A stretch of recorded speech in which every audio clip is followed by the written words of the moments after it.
Hello, my friend.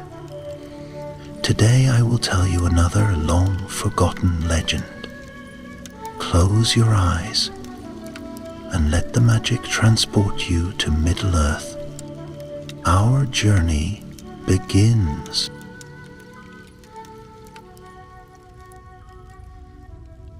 Long years had passed since the fall of the Dark Lord, and the lands of Middle-earth lay in uneasy peace. The days of great kings and mighty wars were slipping into the pages of song and memory. Yet in the far north, where the trees of Erin Loscalin reached tall and shadowed the world beneath, strange tales began to stir once more. The forest, once called Mirkwood, had known many evils. The tower of Dol Guldur had stood as a blight upon its heart, the dwelling place of the necromancer, who was in truth Sauron before he rose again in open war. Though the tower had been cast down and the wood cleansed, no realm forgets such darkness entirely. Some wounds do not close, they sleep. In the court of Thranduil, elven king of the woodland realm, word came of unease. Animals gone silent, scouts who vanished, and trees that whispered with no wind. The king, ever watchful, summoned his wardens, and chief among them was a young elf of sharp eye and quicker wit, Lindarian, son of the forest, brave but untested. Thranduil stood beside his throne, crowned in leaves of autumn gold, and his voice was calm but firm. "There is talk of an ancient name," he said, "Tilboran." The name meant little to most in the hall. A few turned to one another, frowning in thought. "Who is he, my lord?" Lindarian asked, stepping forward. "An exile," the king replied, "or perhaps a legend. He was once of Doriath, that kingdom long drowned in the ruin of the First Age. Tilboran fought in the great wars. He survived when his kin perished. And some say he cannot die." The court stirred at that. Immortal were the elves, yes, but they could die by blade or fire or sorrow. Yet this Tilboran had passed through all three, and still wandered the world. "Hell dwells, if he lives at all, in the ruins of Dol Guldur," said Thranduil. "Go, Lindarian, find him. If this shadow grows, I fear we will need his wisdom, or his sword." Lindarian bowed low, though his heart fluttered. Dol Guldur was a name that chilled even the boldest, but he would not shrink. He took his bow and his cloak of green leaves and departed with the rising sun. The journey south was long, and the woods grew ever darker. Though the shadows were not as deep as they had once been, there lingered a silence that did not belong to a living forest. No birds sang, no leaves rustled. The path grew twisted, as if the trees themselves sought to mislead. By the third night, Lindarian made camp near a stream that ran through Silverstones. He lit no fire, not for lack of warmth, but for fear of being seen. In the stillness he heard a low hum, distant and sorrowful, like a voice singing in dreams. He rose quietly, leaving his gear behind, and followed the sound. It led him deeper, until he came upon a ring of stones, ancient and moss-covered. At its center stood a figure. The elf was tall and lean, clad in a cloak of midnight gray.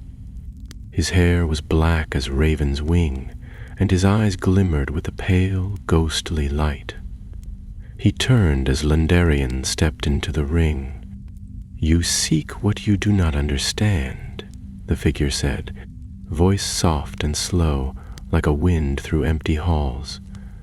"Why do you come?" "I seek Tilboran," Lindarian replied, steadying his breath. "By the order of King Thranduil. Shadows rise again in the forest." The figure said nothing for a time. Then, with a slight incline of his head, he answered, you have found him."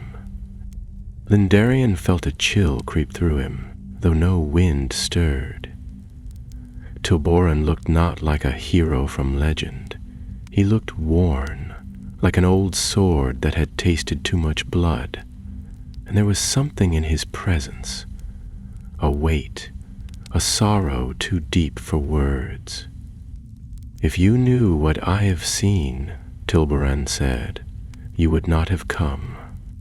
"Then tell me," said Lindarian. "Help me understand." Tilboran turned away, gesturing for the young elf to follow. "Very well, but know this. To learn the truth is to walk into shadow. There is no return from some roads." And so Lindarian followed Tilboran through the old forest, toward the broken ruins of Dol Guldur. He did not know what he would find there, only that the forest trembled with something unseen, and the fate of many might rest upon the will of one elf who had lived too long. But in the quiet dark, as night thickened and the stars were veiled, Lindarian began to feel the weight of unseen eyes. Something was watching, and it did not belong to the world of light. The first steps of their journey had begun, but the deeper path lay still ahead, winding into the heart of ruin and to the secret Tilboran carried in silence. Tilboran moved like shadow upon stone, his steps soundless, his gaze always searching the dark between the trees. Lindarian followed close behind, careful to match his pace, though his mind raced with questions. What had happened to this elf who had outlived kingdoms and kings? What darkness had marked him so deeply that even his presence seemed cloaked in sorrow? They walked for most of the night, speaking little. The path wound downward into the southern reaches of the forest, where twisted trees clawed at the sky and the undergrowth thickened like a creeping net.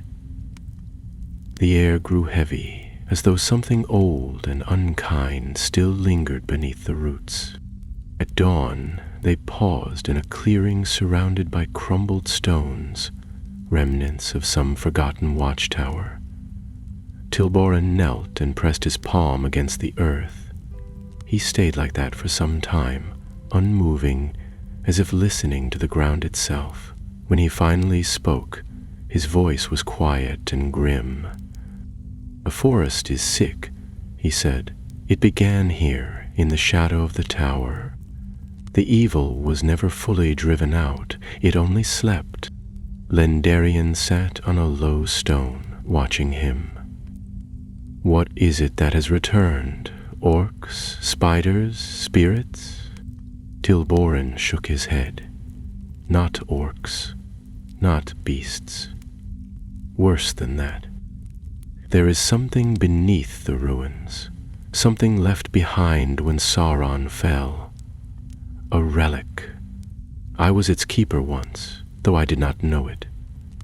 It feeds on memory and time and clings to any living thing that draws near." Lindarian frowned. "A relic? What sort of relic?" Tilboran rose and looked toward the south, his expression unreadable. "A shard of Morgoth's malice.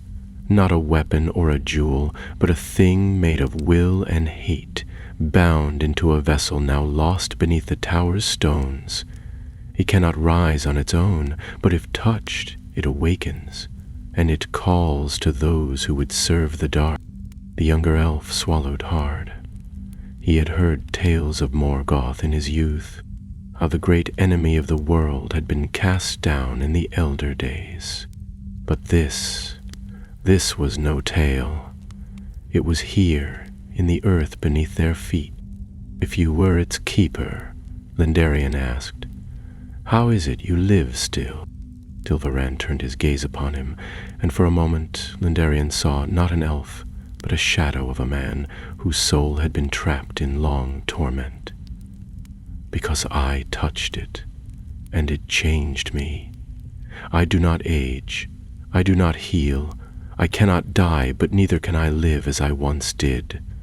I have wandered the ages hoping to find a way to destroy it, but the relic is bound to me now, and to destroy it may be to end me as well."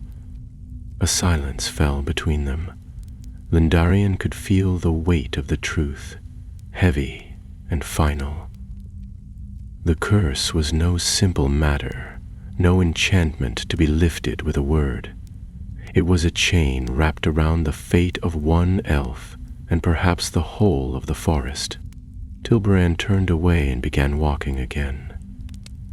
"Come. If we are to find the relic before others do, we must move quickly. I have seen signs in the trees. Something has stirred it. Something seeks it." They moved through the woods with greater speed now, avoiding the main paths and following hidden ways known only to Tilboran. As they traveled, Lindarian caught glimpses of the land's change. Trees that wept black sap, stones that bore scorch marks as if from some ancient fire, and bones half buried beneath moss and ivy.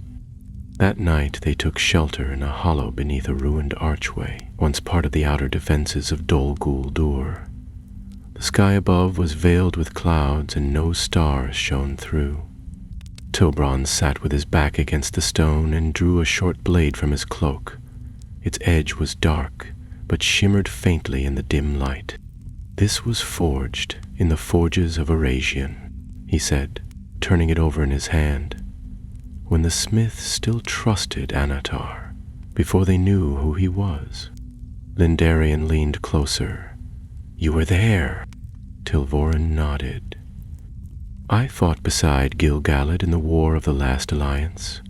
I saw Sauron fall, and I saw him rise again. I was there when the tower first breathed its poison into the wood. Why didn't you sail west like the others?" Tilboran's grip tightened on the hilt of his blade. "Because I could not. The sea does not call me. The curse binds me here, to this land, until the relic is destroyed, or until it takes me fully." Lindarian looked away, his thoughts uneasy. He had not imagined this when he was sent from Thranduil's court. He had been told to find a legend, not a cursed warrior bearing the weight of forgotten evils. And yet, Tilboran carried himself with quiet strength, a burdened honor that demanded respect. He thought of his king's words, of the warnings that had come from the southern borders. If this relic was truly awakening, it could mean ruin for the entire forest. And if others were drawn to it, a sudden sound snapped his thoughts. A distant, unnatural cry, thin and high, like wind through broken glass. Tilboran rose at once, his blade drawn. "They've come." Lindarian stood, knocking an arrow. "What are they?" Tilboran's face was grim. "Wraiths, but not the 9. These are lesser spirits, bound to the relic's shadow. They are drawn to its presence, and to mine." Shapes moved in the dark beyond the trees. Tall, cloaked forms with eyes like embers. There were 3 of them, gliding through the wood without a sound. Lindarian fired, and his arrow struck one squarely in the chest, but it passed through, as if through mist. "Run," Tilboran said, his voice like iron. "We cannot fight them here." They turned and fled into the trees, the shadows pursuing close behind, whispering in voices long dead. Roots clawed at their feet, and branches lashed like whips. The forest itself seemed to resist their flight. But Tilboran knew the paths better than the shadows, and he led them through narrow cuts in the hillside, across fallen logs and dry stream beds. At last they reached a cliffside, where a hidden stair wound down into a cleft of stone. They descended quickly, breath tight and eyes sharp. At the bottom, the air changed, colder, heavier. A foul wind rose from below and the ground trembled. They had reached the outer circle of Dol Guldur. and the relic waited within the ruins. The ruins of Dol Guldur loomed before them like the carcass of some ancient beast, long dead yet somehow breathing still. Cracked towers rose into the gloom, shrouded in ivy and mist, their stones scorched by fire and clawed by time. The main gate had long since crumbled, but the arch above it still bore the faint etchings of some forgotten script. Tilboran stood in the shadow of the gate, silent, his eyes fixed on the fortress with a weariness that no rest could ever mend. Lindarian shifted beside him, his hand never far from the hilt of his dagger. "Is the relic inside?" he asked, keeping his voice low. "Yes," Tilboran replied, "buried deep beneath the foundations. I sealed it there after the fall of the necromancer, but I feel it stirring now, like a heartbeat in stone. Something has disturbed it. The ruins were unnaturally still. Not even the wind stirred among the broken stones. The silence pressed in on them, thick and waiting." Lindarn had grown up in the depths of the forest, but never had he known a silence like this. Even the birds and beasts seemed to have fled, leaving behind only the weight of watching eyes.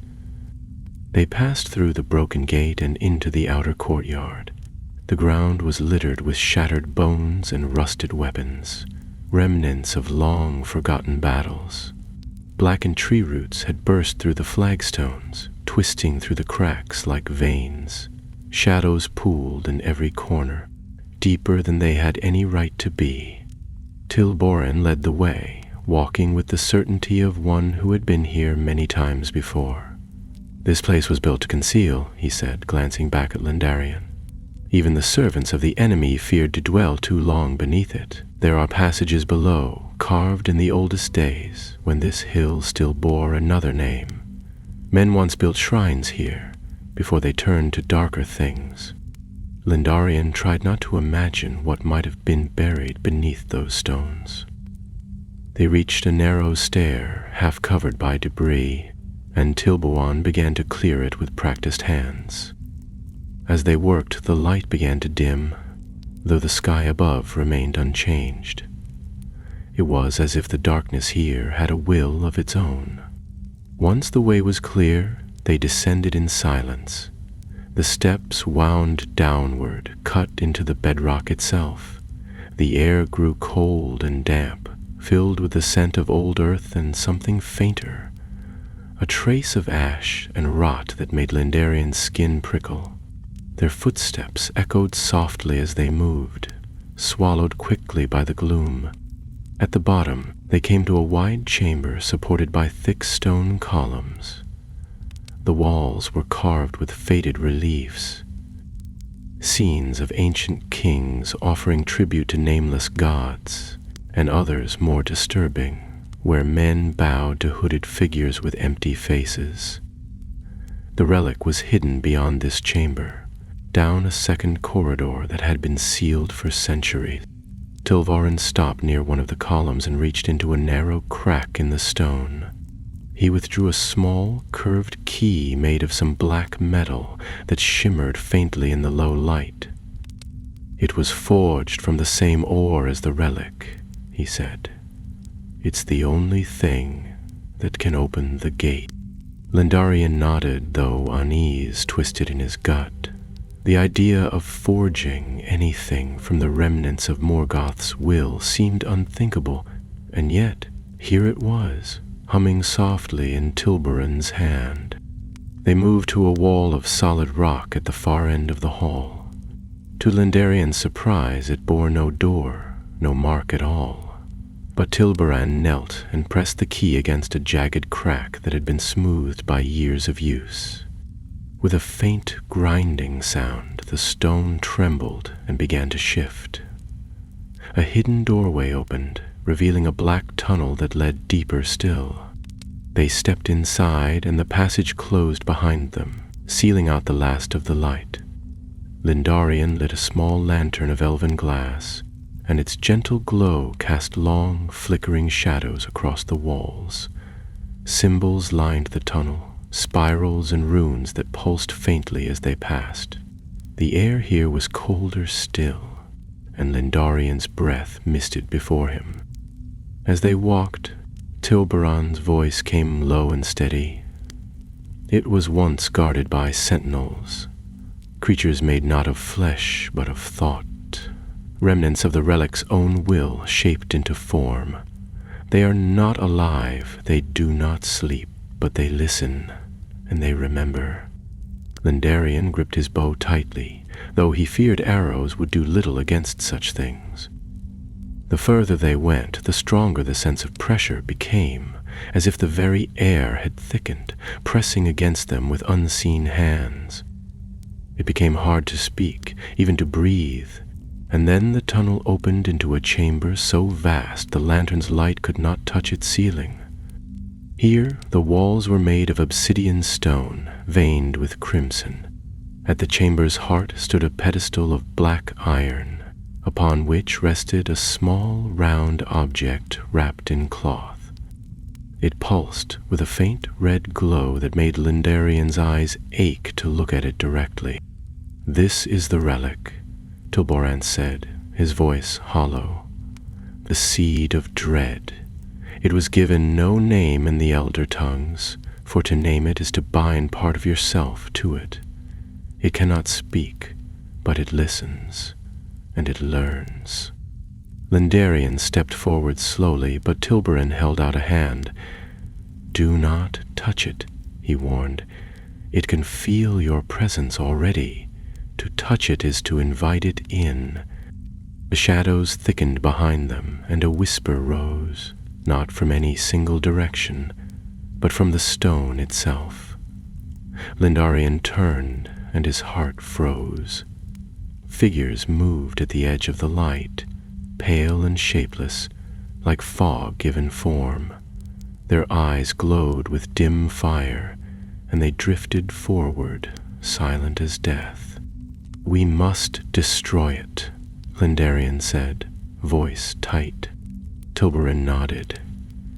"There is a forge still hidden beneath the hill, a place where it may be unmade. But the path is guarded and the forge is old. Its fires have not burned for an age." The whispering grew louder, more insistent, as if the relic sensed what they intended. The wraith-like forms pressed closer, and Tilboran raised his blade, its dark edge catching the red light. "We run now," he said, "and we do not stop until the flames rise once more." They turned and fled through a narrow opening on the chamber's far side, the path winding down toward the deeper halls. The relic's whispers followed them, a chorus of lost voices promising power, promising peace, promising anything to make them turn back. But neither of them looked behind. The deeper halls of Dol Guldur were older than memory. They had been carved not by the hands of elves or dwarves, but by men of the dark cults, long before the tower had fallen under Sauron's command. The walls here bore no symbols, only smooth black stone, cold to the touch and slick with some moisture that clung like oil. The passage sloped downward, winding through the roots of the hill like the gullet of some ancient beast. Lindarian ran at Tilboran's side, every step echoing in the narrow corridor, his breath short and sharp in the stale air. Behind them, the whispers rose into low murmurs, as though the stones themselves had begun to speak. Tilboran said nothing, but his jaw was clenched, his blade drawn, his eyes never straying from the shadows ahead. The relic's guardians, whatever they truly were, had not yet struck, but they followed close behind, and Lindarian knew that if he slowed, they would be upon him in moments. After what felt like an age, the corridor opened at last into a wide chamber supported by twisted columns of obsidian. It was darker than night, but the air shimmered faintly with warmth, and Lindarian could see a faint red glow ahead, flickering like embers beneath the surface of the floor. At the chamber's far end stood a massive stone archway, half collapsed and blackened with soot. Through it came the scent of fire and iron and something else, sharp and metallic, like blood spilled long ago and never clean. Tilboran slowed, his gaze fixed on the arch. "This is the old forge," he said, "built in the days before the tower. It was sealed when the relic was hidden, but its fire still burns, if only barely.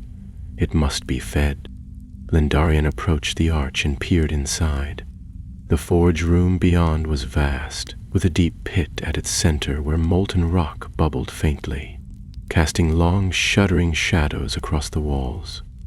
Ancient tools lined the far wall, hammers, tongs, and crucibles, all untouched by time.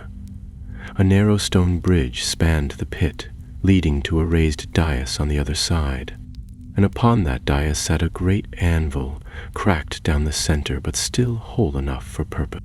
"We must bring the relic here," Tilboran said. "Place it upon the anvil and strike it with a blade tempered in the fire. Only then can it be broken." "And the fire?" Lindarian asked, looking at the barely glowing magma. "It doesn't look strong enough." Tilboran reached into his cloak and withdrew a small flask filled with a golden liquid that shimmered like sunlight. "I stole this from the vaults of Linden," he said, almost apologetically. "It is oil drawn from the last tree to grow upon the slopes of Oradruin before the War of the Ring. Its flame will wake the forge, but only once." Lindarian watched in silence as Tilboran approached the pit and uncorked the flask. He poured its contents into the glowing rock below, and for a heartbeat nothing happened. Then the chamber shuddered, and the pit erupted in flame.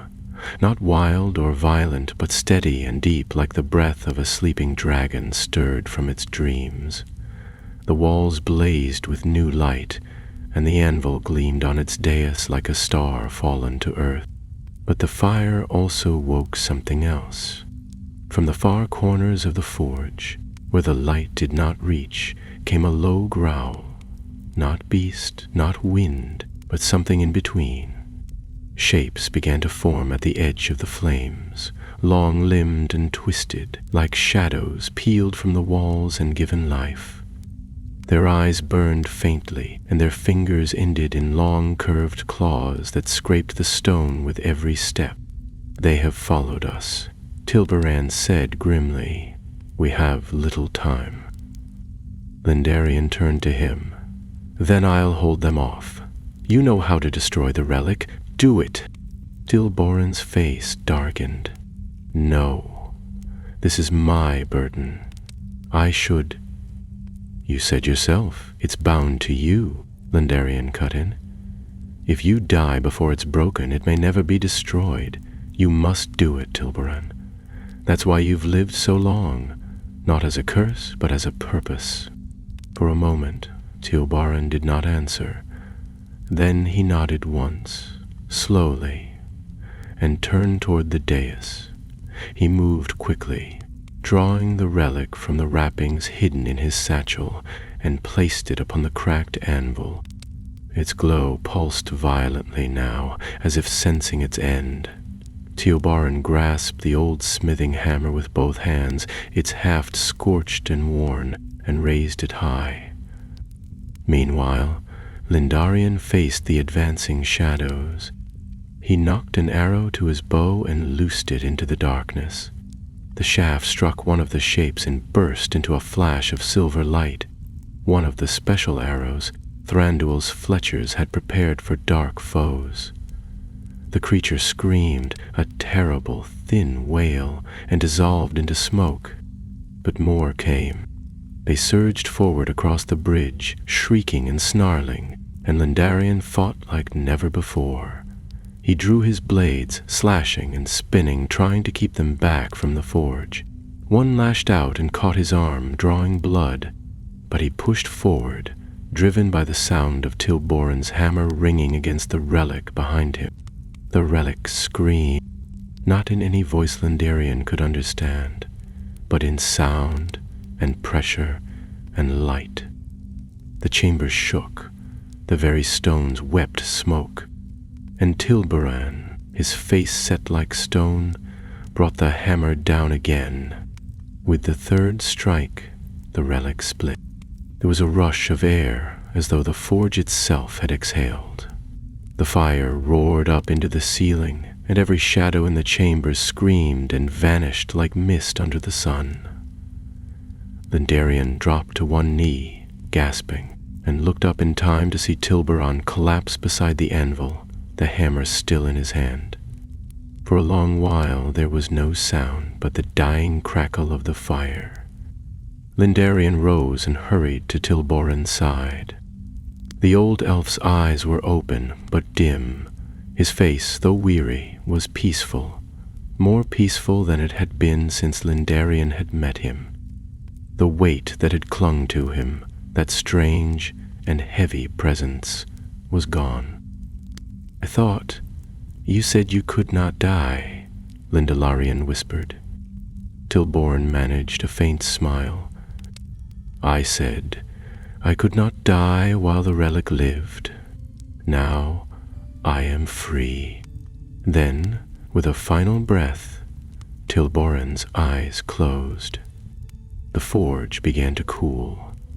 The air grew still, and Lindarian, left alone among the ruin and the fading fire, understood that he had just witnessed the end of something ancient, and the beginning of something else. He gathered Tilboran's blade, sheathed it, and turned toward the tunnel. The darkness was no longer watching. The whispers were gone. But as he walked, the last words of the relic echoed faintly in his mind. Not a curse, not a promise, but a warning. Evil may sleep, but it never truly dies. The road back through the ruins of Dol Guldur was quieter than Lindarian had ever known it. The shadows no longer shifted with hidden intent, and the lingering whispers that had plagued their steps were gone, as though the very stones had sighed in relief. Yet, though the danger had passed, a deep ache had settled in Lindarian's chest, the ache of loss and of truths learned too late. He moved slowly through the halls, retracing the path they had taken. The black tunnel beyond the forge still pulsed faintly with warmth, but the relic was no more.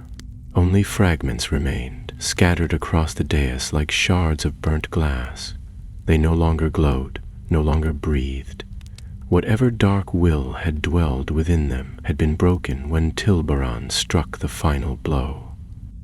Lindarian carried the old elf's sword on his back, wrapped carefully in his cloak. It seemed lighter now, no longer a weapon of burden but one of memory.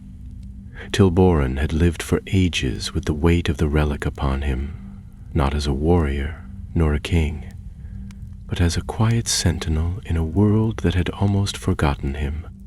And when the time had come, he had chosen release not with fear, but with resolve. As Lindarian climbed the stairs to the upper levels of the fortress, he passed again the ancient reliefs carved into the walls. Where once they had seemed ominous, now they appeared hollow, faded echoes of a past stripped of its power. Even the air felt lighter, the oppressive weight that had clung to Dol Guldur gone at last. He emerged from the main gate just as dawn touched the edge of the sky. Pale light crept through the trees, casting golden threads across the forest floor. The towers of the fortress still stood, black and broken, but they no longer seemed menacing. Dol Guldur, though ruined, had been silenced. Lindarian paused just beyond the threshold and looked back. Somewhere within, Tilboran rested in the heart of the forge, no longer cursed, no longer bound. He had walked through fire and shadow for an age, and in the end had found the peace denied to him for so long. The young elf made camp beneath an ancient oak, its roots curling around a rise of stone that had once served as a lookout. From here, he could see far into the southern reaches of the forest. In the light of morning, the trees seemed brighter, their leaves touched by a freshness that had not been there before. A breeze stirred the canopy, and for the first time in days, Lindarian heard birdsong. He sat with a bit of lembas in hand, though his appetite was gone, and opened the small journal he carried in his satchel. It had once belonged to his brother, who had fallen years ago in a skirmish on the edge of the East Bight. Lindarian had taken to writing in it. Not often, and not with the poetic grace of the minstrels, but with the simple truth of memory. He recorded the names: Tilboran of Doriath, once of Eleuthingol's court, keeper of the relic, survivor of the wars of Beleriand, slayer of shadows. He wrote of the relic's destruction, of the forge, and of the wraiths who had come seeking its power. And at the end he wrote only this: he was never meant to live forever. He was meant to endure long enough to do what no one else could. And he did. That night, Lindarian dreamed.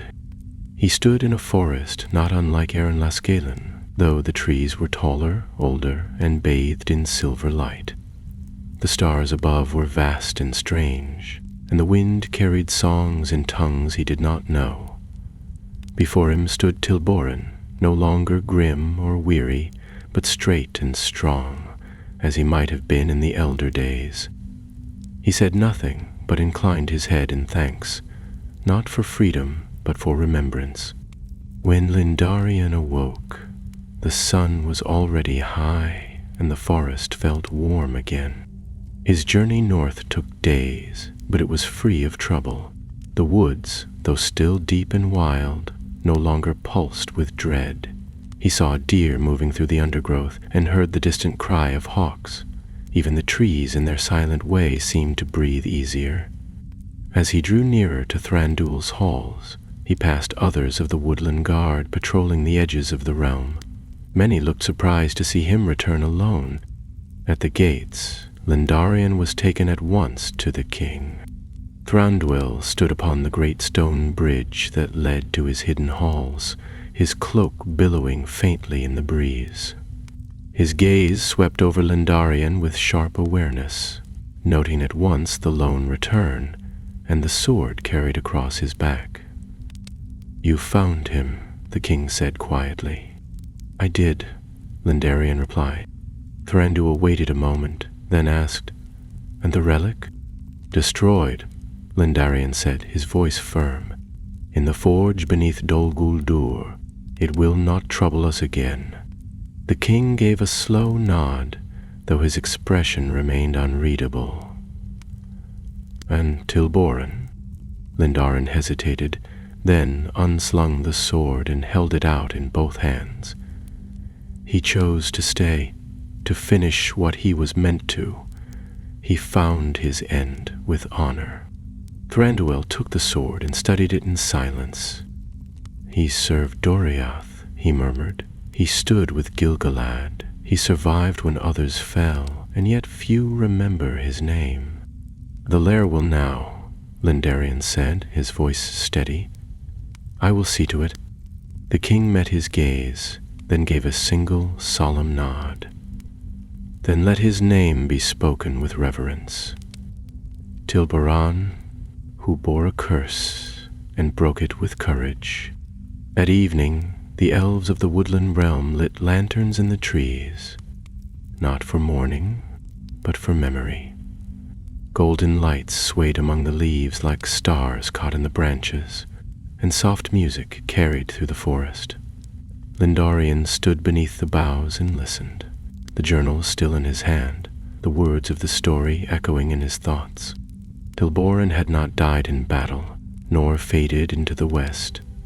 He had ended a long and bitter tale in the only way it could truly end, not with victory or glory, but with quiet resolve. And in doing so, he had given peace to more than himself. But even in peace, Middle-Girth never slept for long. As Lindarian stood among his kin, he felt it. faint as a whisper, distant as a dream, but there all the same. The forest was healing, but the world was still turning, and the shadows would stir again, in time. In the weeks that followed Tilboran's passing, the forest changed in ways most could not see. The air seemed lighter, the soil richer, and the trees, long silent, began to hum with quiet life. The creatures that had fled from the darkness returned in slow trickles.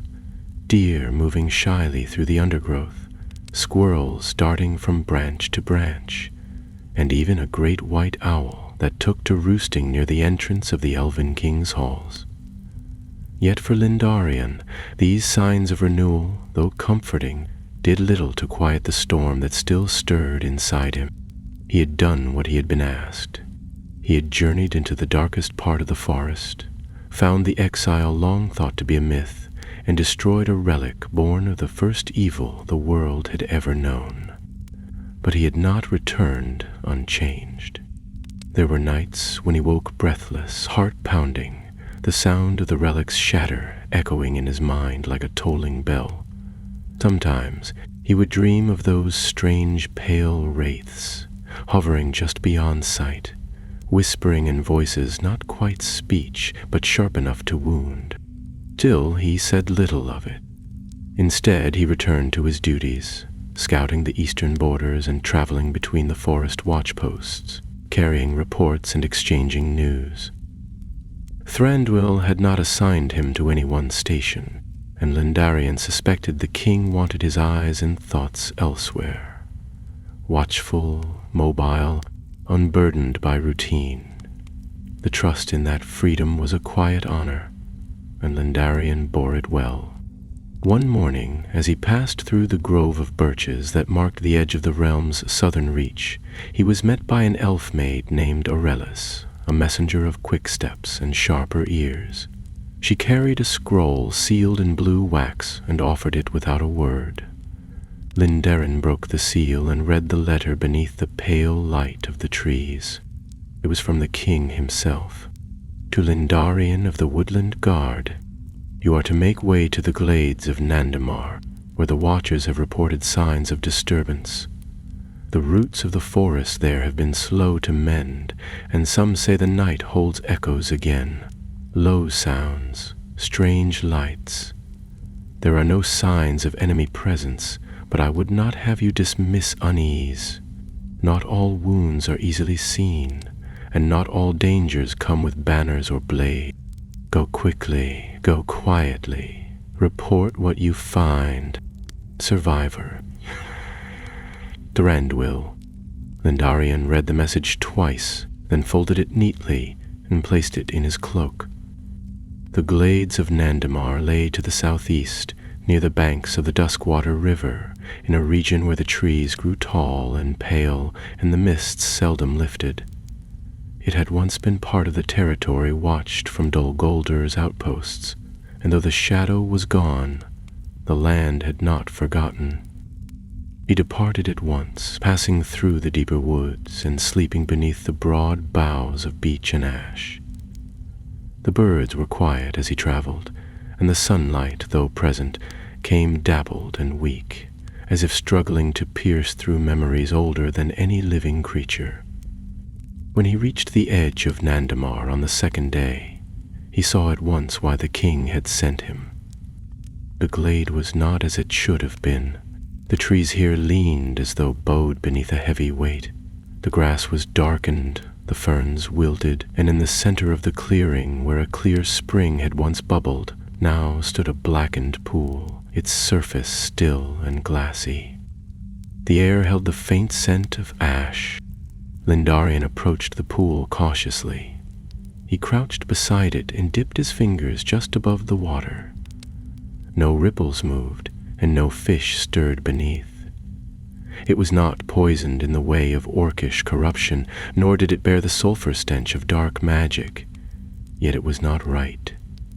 It was as if the ground itself had grown tired, or as if something beneath had drawn the life from it like breath from lungs. He circled the glade, noting prints, deer, fox, hare, all moving away from the pool in uneven paths. The underbrush bore no sign of recent passing by men or orcs, but still, the unease clung to the air. Lendarian narrowed his eyes and knelt near a patch of moss at the glade's edge. There, faint but clear, he found the imprint of a boot, not elvish. He rose slowly, scanning the trees. Something or someone had passed through here in recent days, and it had not come from within the woodland realm. He moved silently, following the signs deeper into the woods until he came upon a low stone outcrop covered in ivy. Just beyond it, nestled beneath the roots of a leaning tree, was the entrance to a hollow, a small cave or shelter, half concealed by moss and leaf.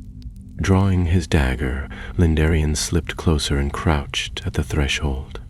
The scent of old fire clung to the air, and within he could just make out the remnants of a camp, a blackened kettle, a fur bedroll, and, most curiously, a silver chain glinting in the shadows. He stepped inside and picked it up, brushing away dirt to reveal a pendant bearing a rune he did not recognize.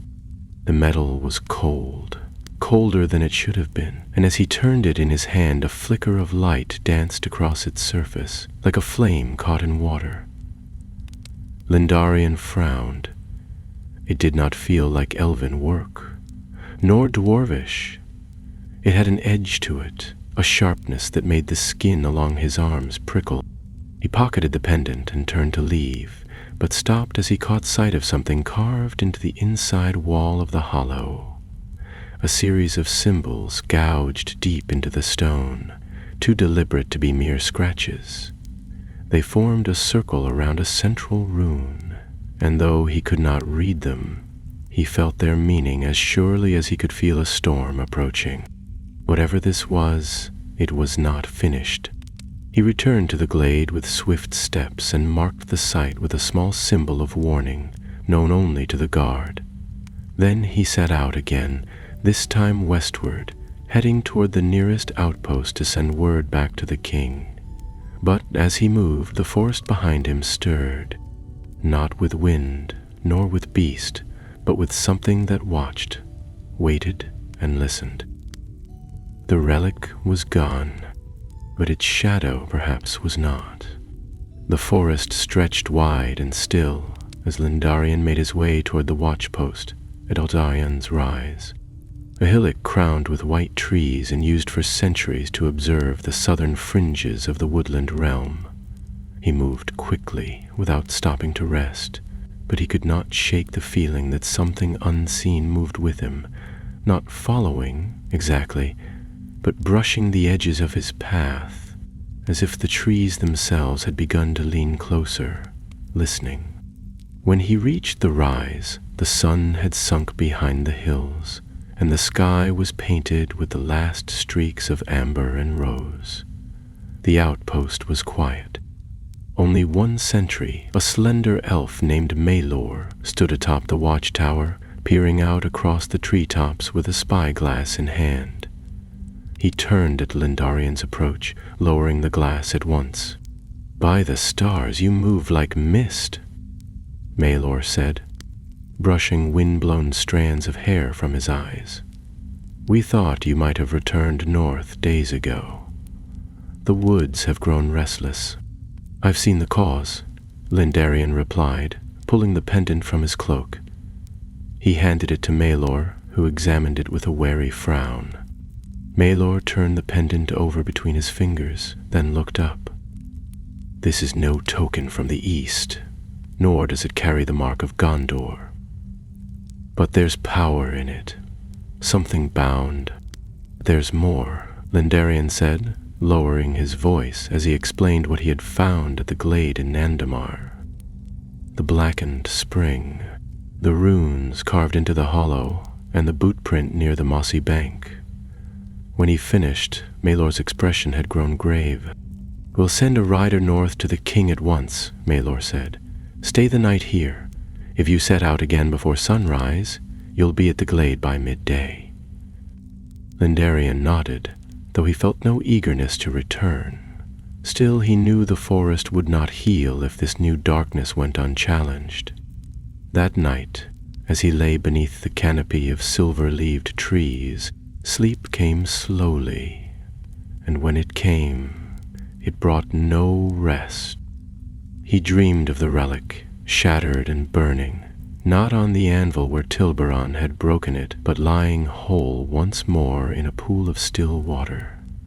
Above it, shadows shifted, not wraiths this time, but men cloaked in gray, their faces hidden by veils of smoke. One reached down to touch the relic, and the water darkened at once, the surface rippling with crimson light.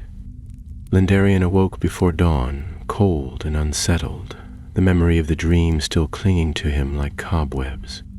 He rose, drank a few sips from his water skin, and departed before the sun touched the trees. The path to Nandamar was familiar, and the woods seemed unchanged at first, but the further he went, the more he noticed strange signs.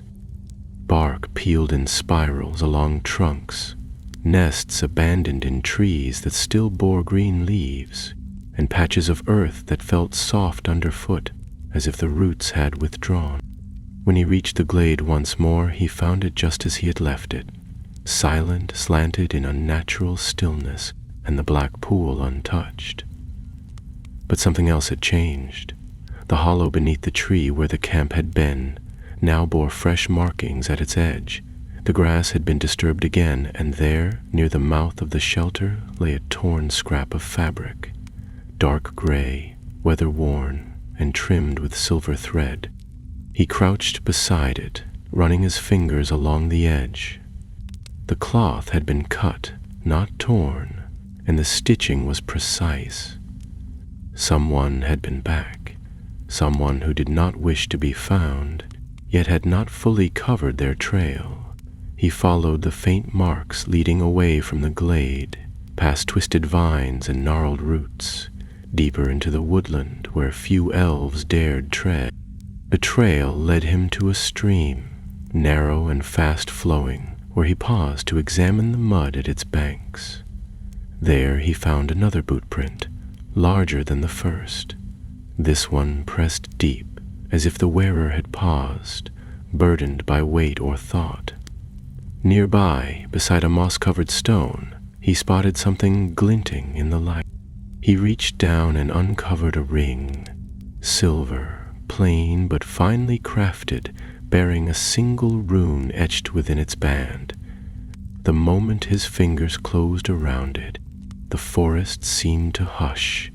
The wind died, the leaves held still, and then, faintly, the same whispering he had heard in the depths of Dol Guldur stirred the edge of his hearing, just for a heartbeat, and was gone. Lindarian stood quickly, eyes scanning the trees. Nothing moved, but he no longer believed he was alone. That evening he lit a fire, not for warmth, but as a ward against whatever watched from the gloom. He placed the pendant and the ring side by side, studying them as the firelight flickered across their surfaces. There was a link between them, of that he was certain, but neither bore the overt marks of sorcery. They were subtle, quiet in their influence, which, in its own way, was far more dangerous. He slept lightly, ears trained for the faintest sound. And so it was just past midnight that he heard it, the soft crunch of a footstep on dried leaves, slow and deliberate. He did not move at once, only opened his eyes and let his breathing remain steady. The fire had burned low, and in its dim glow he saw a shadow pass beyond the nearest tree, tall, hooded, pausing to watch the camp before vanishing once more into the dark. Lindarian rose silently, slung his bow across his back, and followed. The figure moved swiftly but without panic, never looking back, as if it knew the forest better than most. Lindarian trailed it through thickets and across narrow ridges, keeping low and silent, until at last it stopped beside a small clearing ringed with blackthorn bushes. There in the center stood a stone marker, half buried and carved with runes too old to read. The hooded figure knelt beside it and began to speak, not in the common tongue, nor in Sindarin, but in some harsher speech, heavy with consonants and broken rhythm. Lindarian watched from the edge of the clearing, heart quickening as the words grew louder. The stone began to hum. Faint light seeped from the runes, red and pulsing, and the air turned sharp with energy. He stepped forward, arrow nocked and ready. "Speak no more," he said. "Whatever you are summoning, it ends now." The figure rose, slowly turning toward him. Its hood fell back, and Lindarian stared. The face was not that of a man, but an elf, older than he could place, though untouched by time. The stranger's eyes were gray and bright, not mad but piercing, and his expression bore neither fear nor anger. "I did not summon," the elf said. "I call." Lindarian kept his bow steady. "You are not of this realm." "No," the elf agreed. "Nor are you yet prepared for what follows. The relic is broken, but its seed remains." "Who are you?" Lendar demanded. "And what is this place?" The stranger stepped back, one hand resting lightly upon the stone. "This is where it was buried once before the tower, before the war, and I am one who failed to destroy it then. We buried it too deep, thought time would hold it, but time is no wall." The words chilled Lindarian more than any threat might have. This was not some servant of darkness, nor a mad wanderer. This was a survivor, and the relic's history was far from ended. Lindarian lowered his bow, just slightly. His instincts screamed caution, but there was something in the stranger's voice, not malice nor deception, but a weight that felt all too familiar. It was the same weight Tilboran had carried, the kind that wrapped itself around a life stretched too long by ancient grief. The elf before him seemed neither ghost nor villain, though his presence, here at the edge of forgotten ruin, was no comfort. The stranger stepped away from the stone, letting his hand fall to his side. "I am called Elandor," he said, "though few living know the name. I served in Beleriand under Círdan, when the sea still lashed against the black shores of Falas.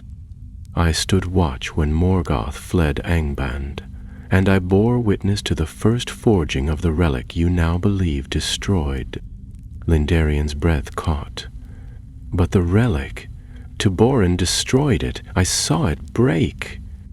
Elandor's gaze, cool and gray, held his. "You saw it shatter, but only in part. The forge broke its body, yes, but its essence is older than stone or iron. It was not made to be destroyed in flame. It was made to scatter, and that is what it has done." The words landed like stones. Lindarian stared at the pendant in his hand, the faint rune on the silver surface glowing ever so faintly in the moonlight. "You mean the pieces are still dangerous?" "They are seeds," Elandra replied, stepping slowly into the clearing, careful not to draw too near. "When scattered, they lie dormant. When found, they feed. This one you hold has already begun to stir. Do you feel it? The way your thoughts have turned inward, the silence behind your steps, the dreams that are not your own?" Lindarian stiffened, memories flashing unbidden. The dream of the relic lying whole in the water, the whispers in the forest, the pull of something deeper than fear. "I thought it was memory," he said slowly. "Leftovers from what happened in Dol Guldur. Memory can be a weapon too," Elandor murmured. "The relic's magic thrives on echoes, on wounds not yet healed, and in this land so much remains unhealed." Lindarian paced a step, eyes on the runes that still shimmered faintly in the earth. You said you buried it here? The original relic? Yes, in the time before Sauron rose to power in the south, long before Dol Guldur was built. We found it, broken from Morgoth's crown, cast off like a splinter from a fallen throne. We did not know what it was then. We only felt its wrongness, and you tried to destroy it. We tried everything, Elendor said, his voice darkening. Fire, water, blade, song. It resisted all, so we sealed it, bound it in wards and stone, and left it where no hand would find it. But men are drawn to what they should avoid, and darkness has patience. In time it was unearthed, twisted, and reforged by Sauron into what you found in the tower. Lindarian turned away, his heart heavy. The journey he had thought complete now stretched further, its end lost again beyond the horizon. Why now? He asked. Why stir again, if Sauron is gone and the relic broken? Elendor hesitated before replying. Because the world grows quiet. The great wars are ended, the West is closed, and in the silence, old things wake, not because they are strong, but because nothing stands against them. The darkness does not roar anymore, Lindarian. It whispers. A long moment passed between them. The wind sighed in the trees, and overhead, clouds veiled the moon. Lindarian stepped forward, placing the pendant on the stone, its rune pulsing once as it touched the ancient surface. How do we stop it from growing? We gather what remains, Elendor said, before others do. The relic shards are not many, but they are scattered. Some will be drawn to them, others already are. If one of power should take them, even unknowingly. Lindarian didn't need the sentence finished. He could see the consequences well enough. Power bent by whispers, will turned by old fire, and another war, slow and creeping, rising beneath the surface of the world. He looked up. Then we find the shards. We find them before they do. Elendor nodded once, solemn and without triumph. There is one I sense near the grey marshes.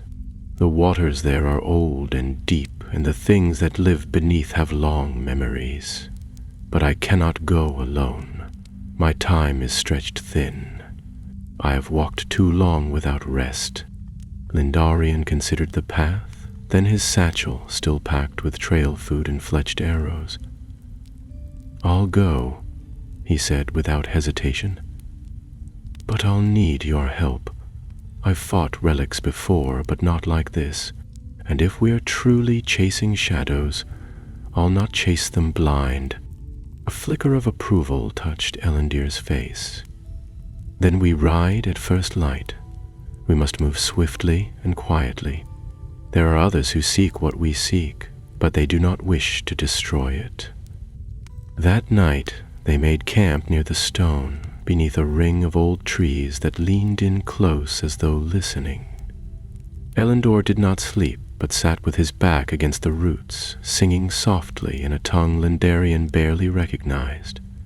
Older than Quenya, softer than Sindarin, a language of starlight and sea foam, learned in the forgotten days of the West. Lindarian closed his eyes, letting the song wash over him, and though the earth beneath still felt uneasy, the air grew a little lighter. They would ride at dawn, 2 elves, each bound to a task neither could walk away from. The relic was not gone. It had not been truly vanquished. But for the first time since Tilboran had fallen beneath the forge, Lindarian felt no helplessness, only purpose. Some battles were not won in fire and blood. Some were fought in silence, in memory, in the slow hunt for evil that had learned to hide. And now once more Middle-earth stirred. I left the stone marker behind before the sun had climbed above the trees, riding swift and silent through the southern reaches of the forest. Elendor's mount, a pale gelding with a dark stripe down its mane, moved with the lightness of a deer and the patience of an old Lendarian rode his own steed, Elenmir, a chestnut stallion trained to the hidden trails of the woodland realm, his hooves barely leaving a mark on the mossy paths. The route curved eastward before bending north, skirting the dusk water and the high ridges beyond it, where the trees gave way to sodden marsh and thick mist. It was a region few elves traveled now, even after the shadow of Dol Guldur had been lifted. The land there was treacherous, a web of sinking paths and deep pools where the light seemed to grow thinner with each step. As they rode, Lendarian kept his gaze sharp. Though the forest was quieter than it had been in years past, a hush still hung in the air, not unlike the silence that precedes a storm.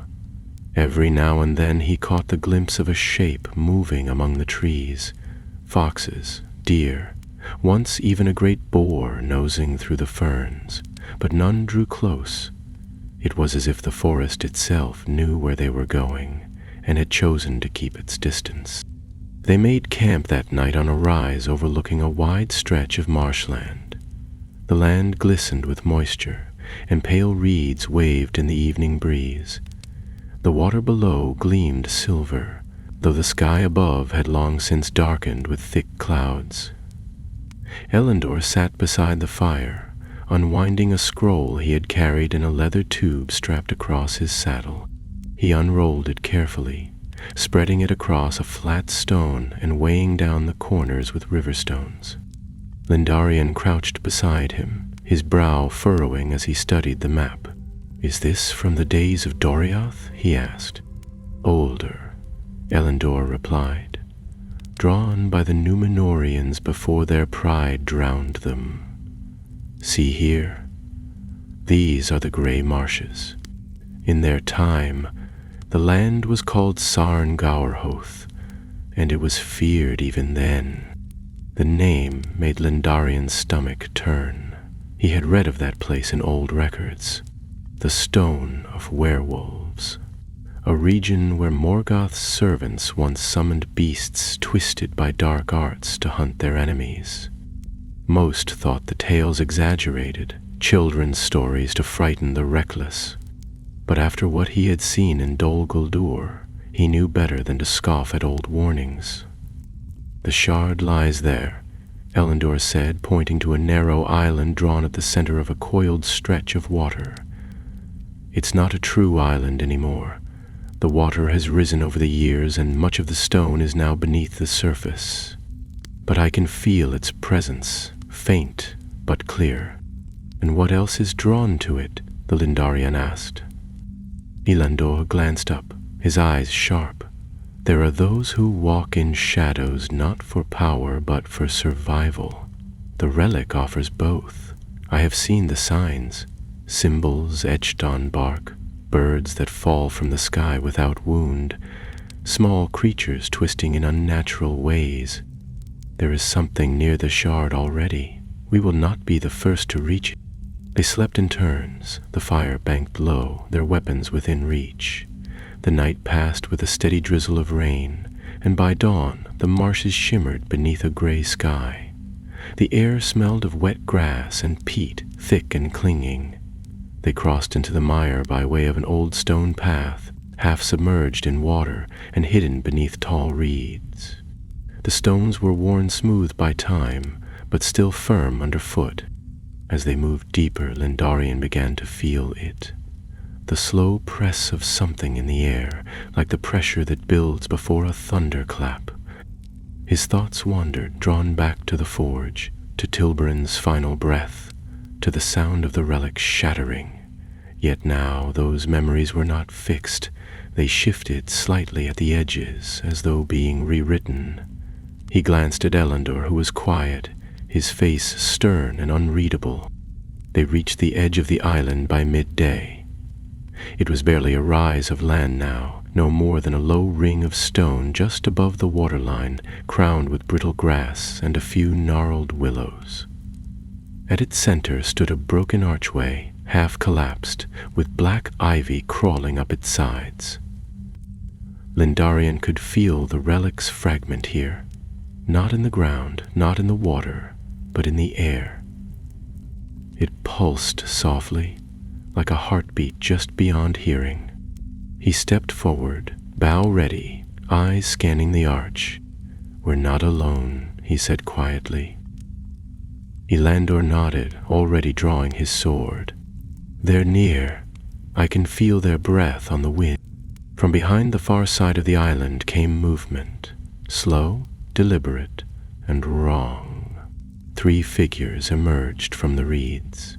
They wore cloaks the color of dust and bone, and their faces were covered in veils of gray cloth. Their hands were bare, and upon their skin were etched symbols that shimmered faintly, pulsing in rhythm with the relic's aura. They did not speak. They did not need to. Eleanor stepped forward. "The Shah does not belong to you," he said. "Leave now, and you will not be harmed." One of the veiled figures tilted its head. Its voice, when it spoke, was like dry leaves blowing through hollow stone. "We do not claim it. We serve it, and through it we return what was lost." Lindarian's grip tightened on his bow. "Return it to whom?" The figure raised its hands slowly. "To the one who waits, beneath stone, beneath fire, beneath all things that forget."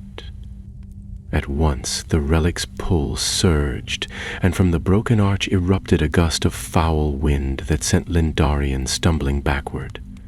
The air shimmered, and from the earth rose a low chant, not of elven make, nor mortal speech, but something deeper, older, born of the dark places beneath the world. Elandor cried out, rushing forward, "Now! We must destroy it, before it anchors." But the veiled ones moved swiftly, drawing curved blades of blackened steel. The battle was chaos, shadow and steel clashing under a sky gone dull with mist. Lindarian loosed arrows, striking one through the chest, but it did not fall. It only hissed, staggering back before surging again with impossible speed. Elandor's blade met another's with a ring of flame, his ancient song bursting from his lips as he forced the enemy toward the water's edge. Lindarian dove for the archway, reaching the base, where the shard pulsed like a burning coal embedded in stone. It throbbed in rhythm with his heartbeat, and as he drew near, the world seemed to bend. Visions flickered, cities crumbling, stars falling, Tilboran weeping beneath the moon. He closed his eyes, summoned all the light he could muster, and drove his dagger down through the center of the shard. The scream that followed was not a voice, but the tearing of something ancient and unwilling. The relic fragment split apart in 3 clean lines, and with it the veiled ones faltered, their forms blurring at the edges like smoke undone by wind. One collapsed into ash, the others fled, vanishing into the reeds without a sound. When the silence returned, it was real. Aladar helped him to his feet. 2 shards remain, he said grimly, and now they will know we are coming. They did not linger at the island. The air had changed, not just around them, but within the land itself. The death of the shard had stirred something deep and unseen, and Lindarian could feel the forest leaning away from the marsh, as though recoiling from a wound reopened. He and Elandor crossed the narrow causeway in silence, and though neither spoke of it aloud, both were aware that they were being watched. The veiled ones may have fled, but their presence clung to the mist like smoke on cloth. Once they were clear of the water's edge, they turned northward, leaving the marshes behind. The ground beneath their feet grew firmer, the trees taller, though no less quiet. They rode until twilight fell, stopping at a low bluff overlooking a stream that cut through the hills like a silver thread. There, beneath the shelter of a leaning pine, they made a small fire and shared a meal of bread, cheese, and dried berries. Lindarian unwrapped the cloth he had used to carry the shard's remains. They were no longer pulsing, no longer warm, but the fragments still bore a faint shimmer, like a mirror showing only what it chose to reflect. He stared at them for a long time, the firelight dancing across their jagged edges. "You were right," he said at last, glancing toward Elendor. "Destroying them doesn't feel like the end." "It isn't," the older elf replied, his voice quiet. "Each piece is part of something greater. Destroying one weakens the whole, but it also alerts the others and those who seek to reforge it. We have struck a blow, yes, but now the enemy knows our faces." Lindarian wrapped the fragments again and tucked them deep into his satchel. "Where's the next shard?" Elendor leaned back against the pine trunk, closing his eyes. Far to the east, beyond the riverlands where the old fortresses of the Northmen once stood, there is a place called Amon-Rath, the Red Hill, where the stone is stained from a battle none remember. There, I believe, lies the third piece. And the fourth? I do not know, Elendor admitted, his brow furrowing. That is what troubles me. The fourth is hidden, even to me, and I fear that means it is not lost, but held. They kept the fire low that night. Lindarian did not sleep easily, his dreams flickering with fragments of things he did not know. A city of towers drowned in flame, a child laughing in a room of silver leaves, a hand reaching out of shadow to grasp something that pulsed with stolen light. He awoke before dawn, his heart racing and his mouth dry. They set out again under gray skies, the hills rising gently around them. The wind was colder here, touched by the breath of the eastern plains. By midday they reached the crest of a ridge, and there, spread out below, lay the wide riverland of the Kelduin. It shimmered in the distance, flanked by willows and dotted with ruins. Old settlements and watchtowers long abandoned since the fall of Dale and the reconquering of the north. As they rode down into the valley, they passed through strange quiet. There were no birds, no insects, not even the rustle of creatures in the brush. The silence was too complete. The wind carried a scent that was neither foul nor pleasant, just empty. They passed beneath a crumbled arch of stone, carved with faded runes Lindarian could barely make out. "Unharn," Elendor said, slowing his horse. "One of the old watch villages. They held off a tide of orcs during the war with Angmar. The people here were brave and proud. That pride may be what drew the shard." Lindarian raised his eyes to the low hill at the far end of the valley.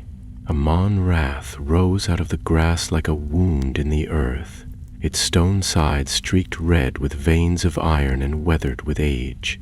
At its summit stood a ring of broken pillars, all leaning outward, as if resisting something still at their center. They reached the hill just as the sun sank behind the western trees, casting long shadows across the ground. The wind picked up, whistling between the stones in a strange and tuneless song. Elendor dismounted first and unslung his sword. Approaching the pillars with careful steps, at the center of the ring lay a depression in the stone, as though something once heavy had rested there for a very long time. Scattered around the edges were small fragments of obsidian, broken and smooth, each etched faintly with runes not carved by mortal hand. Lindarian approached with care. "It's already been disturbed." Elendor crouched, running his fingers along one of the fragments. "Not long ago. The marks are fresh, The shard was here. I feel it still, but it's been taken. Someone got here before us. The air thickened, and from the stone at the center a sound rose, low at first, then sharp and sudden, like a bell struck in a vast hall. The ground beneath them pulsed, and Lindarian staggered, catching himself against a leaning pillar. From the grass beyond the ring, figures emerged. They were cloaked as before, but these were not veiled. Their faces were pale and angular, elves, though not of the woodland realm, nor any house Lindarian recognized. Their eyes glowed faintly in the fading light, and their expressions were cold, unreadable. There were 4 of them, and at their center stood a 5th, taller, his cloak lined with blue and silver, and a strange circlet upon his brow. Elendor stepped forward, blade in hand. "You've taken the shard." The tall one smiled faintly.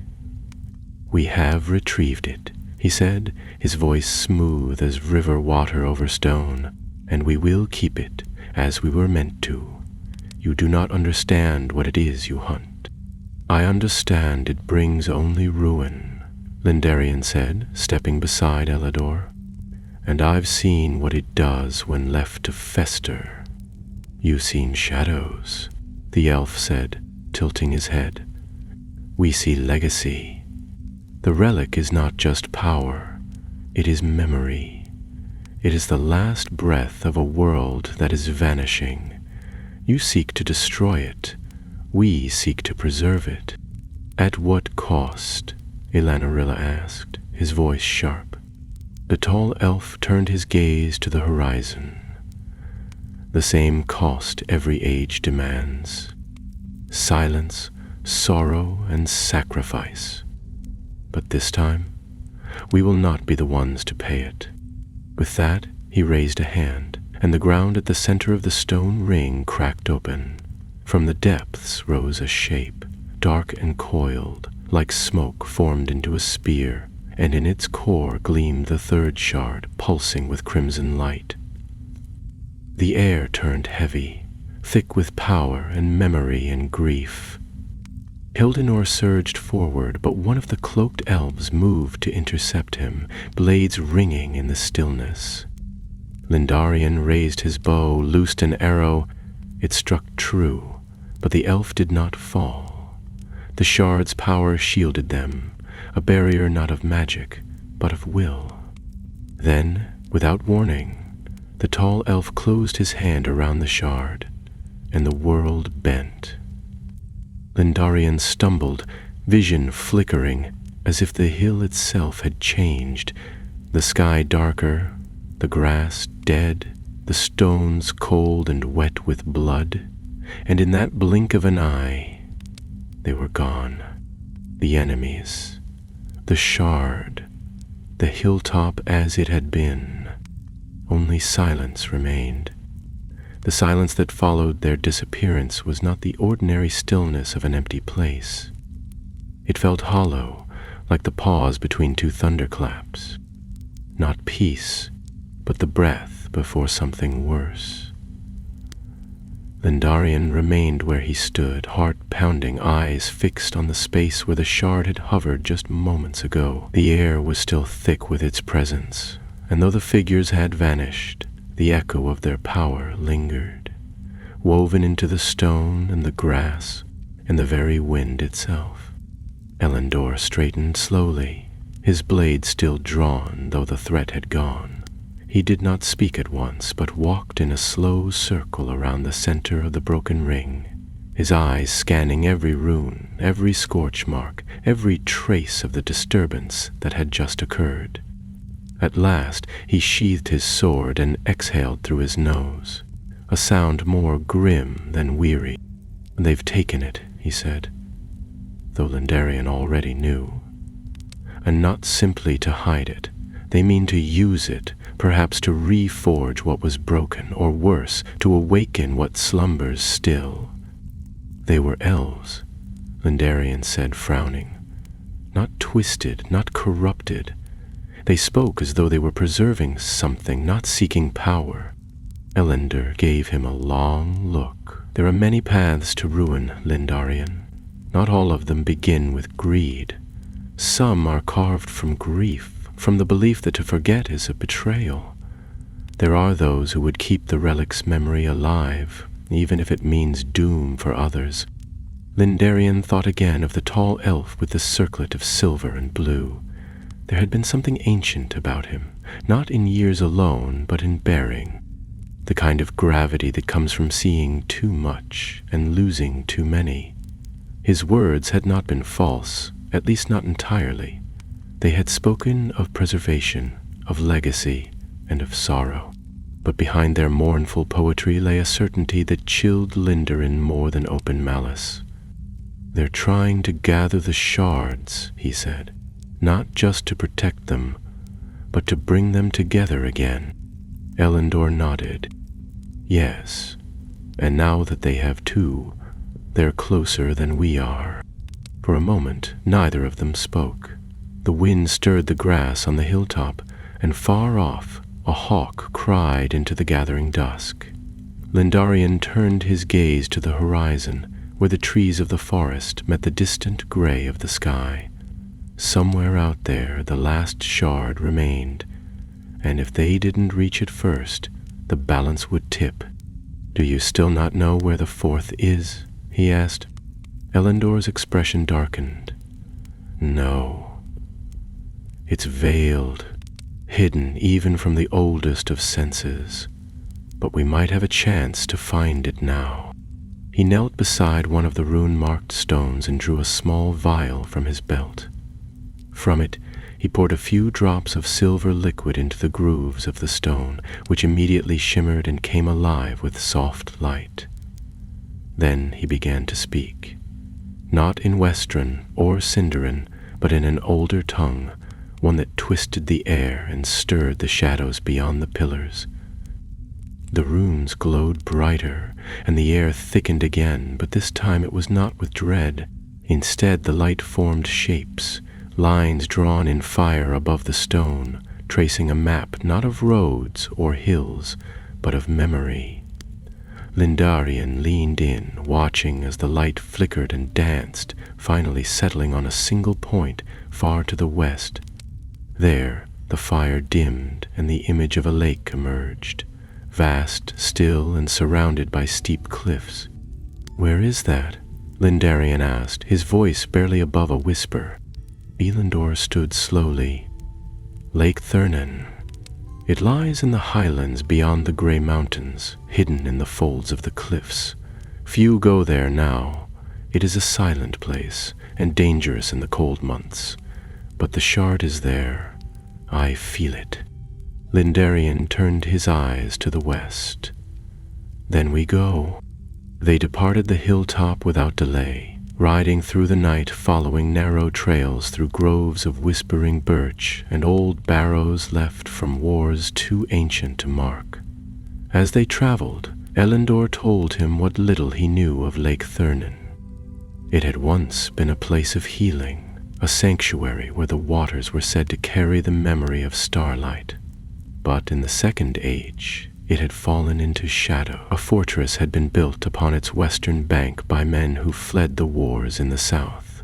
And though the fortress was long abandoned, the memory of its ruin clung to the lake like mist. By dawn, the peaks of the gray mountains loomed ahead, jagged spires crowned with frost, their lower slopes shrouded in gray. They climbed for 2 days through narrow passes and steep paths, where the air grew thin and snow dusted the rocks even in late summer. Birds did not fly here. Even the wind moved with hesitation.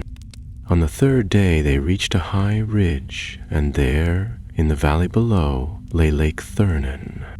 It was as Elendor had described, vast and still, its waters so dark they reflected nothing, not even the sky. The cliffs on either side rose like silent sentinels, and on the western edge stood the broken silhouette of a keep, its towers crumbled, its walls sagging with age. A hush lay over the valley, not just of sound, but of time. Nothing moved. Nothing breathed. They made their way down carefully, leading their horses by the reins. The descent was steep, and stones shifted beneath their feet.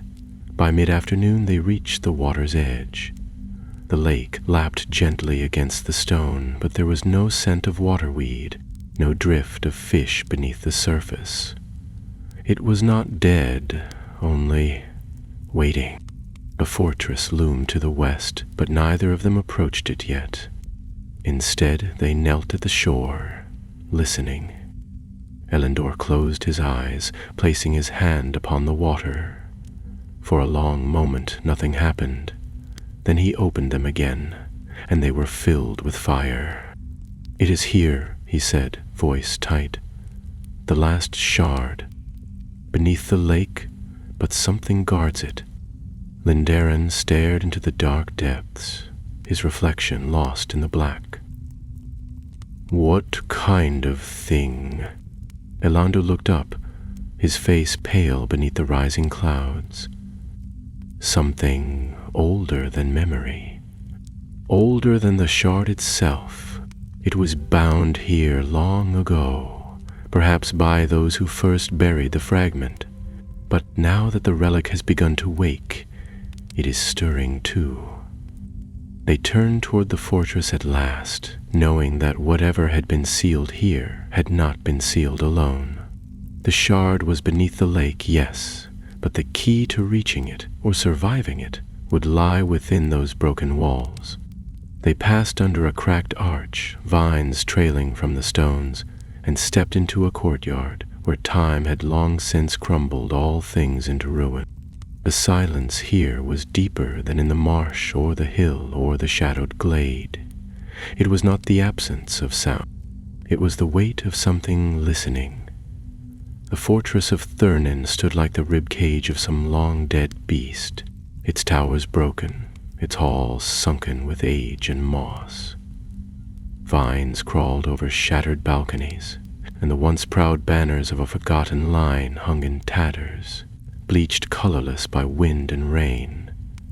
Yet even in ruin, something in the bones of the keep remained defiant, a resistance to time, as though it refused to surrender entirely to the silence around. Lindarian and Elendor crossed the crumbling courtyard carefully, their boots brushing through brittle leaves and ancient dust.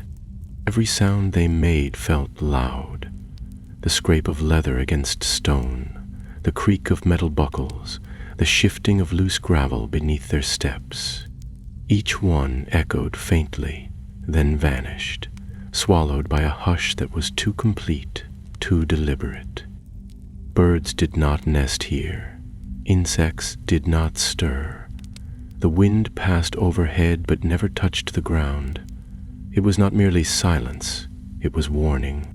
They found the entrance to the central tower still intact, its great doors half rotted and leaning on rusted hinges. Elendor pressed a hand against the wood, muttered something in the old tongue, and with a groan the doors swung open. A rush of cold air drifted out, smelling of stone, iron, and the deep places where the world forgot the sun. Inside the tower was hollow. A wide spiral stair circled the walls, leading both up and down, though much of the upper way had collapsed, leaving only darkness and broken timbers above. The lower path, however, descended into the rock, lit by the faintest glow. Not torchlight, but something older, a pale sheen like moonlight trapped in stone. "The shard lies beneath the lake," Elendor said, stepping forward. "This passage leads to the old cisterns. I believe they were once used to draw sacred water for the healing halls. If the shard was hidden where no sunlight could reach, that's where we'll find it." Lindarian followed close behind, one hand on the hilt of his blade, the other brushing the wall for balance as the stair narrowed. They moved in silence, the only sound the echo of their steps. As they descended, the air grew damper, colder. Strange shapes began to emerge from the walls, carvings worn smooth with time, Some were runes, others figures, men kneeling before stars or holding aloft vessels filled with flame. One panel showed a figure casting something into a pool, arms raised as if in prayer or warning. Finally, the stair ended in a wide stone chamber supported by thick pillars. The ceiling was high, arching like the ribs of a cathedral, and at the far end yawned a dark opening into what had once been the cistern itself. Water lapped gently against the lower stones, black and still, its surface broken only by occasional ripples that seemed to come from nowhere. Elendor stepped to the edge and knelt, speaking softly into the dark. "We come not to take, but to cleanse. The shard must be brought to light. Let it rise." At first there was no response. Then the ripples gathered. The surface of the water stilled perfectly, and from its center a shape began to emerge, rising without sound. It was not the shard itself, but a vessel. A silver urn, sealed with bands of black iron and marked with runes that shimmered faintly in the gloom. It floated just above the surface, suspended in air, unmoving. Lendarian stepped forward, reaching out slowly. The moment his fingers brushed the urn, pain lanced through his arm. Not a wound, not something physical, but a pressure in his mind, as though a door had been forced open. Images flashed before his eyes, a city burning beneath a red sky, elves screaming in forgotten tongues, a tower of obsidian rising from water slick with blood, and at the center of it all, a single red spark. The shard, alive, watching. He pulled back sharply, breath caught in his chest. Elendor caught him by the shoulder, steadying him. "It's awake," Lendarian said, shaking his head to clear the haze. "It knows we're here." The urn pulsed once, and with it the chamber trembled. From the far shadows of the cistern, something stirred. First, it was only a sound, the slow scrape of stone against stone. Then the water darkened, though no light had changed, and a figure began to rise from its depths. It had no clear shape, a thing of smoke and flesh, taller than any man, yet shifting with each breath. Its face was hidden behind a mask of polished bone, and its limbs were wrapped in dripping shadows. From its chest glowed a red light, not its heart, but something carried. The shard. Elaneder raised his blade. "It was bound here to protect the shard," he said grimly. "Or perhaps to trap it. Either way, it won't let us leave with it." The creature stepped onto the stone floor, and the very air grew heavy with its presence. It did not speak, but in Lendarian's mind a voice echoed, low and cold, like the sound of ice cracking on deep water. "You come for what is not yours." Lendarian gritted his teeth and drew his sword. "We come to end what should never have been." The thing lunged. They scattered. Elendor rolling to the left, Lendarian to the right, blades flashing in the dim light. The Guardian was fast, faster than its bulk suggested, and its strikes were wide arcs of shadow and steel. Lendarian dodged, striking once along its side, but his blade passed through it as though through mist, leaving no mark. It turned toward him, eyes like coals beneath its mask, and raised a hand. A shock of force burst outward, slamming Lendarian into one of the pillars with a grunt of pain. Elendor leapt between them, blade glowing bright with runes now fully awakened. He slashed across the creature's chest, and this time it roared, a sound that shook dust from the ceiling and rippled the water.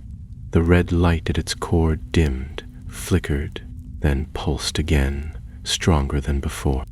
"It draws from the shard," Elendor shouted. "We must separate them." Lendarian staggered to his feet, blood in his mouth, and looked toward the floating urn. It still hung above the water, untouched, yet connected to the guardian by a thread of red light so thin he hadn't noticed it before. He took a breath, steadied his stance, and ran. The guardian moved to intercept, but Elendor flung a vial from his belt. Silver flame burst in its path, forcing it back for just a heartbeat.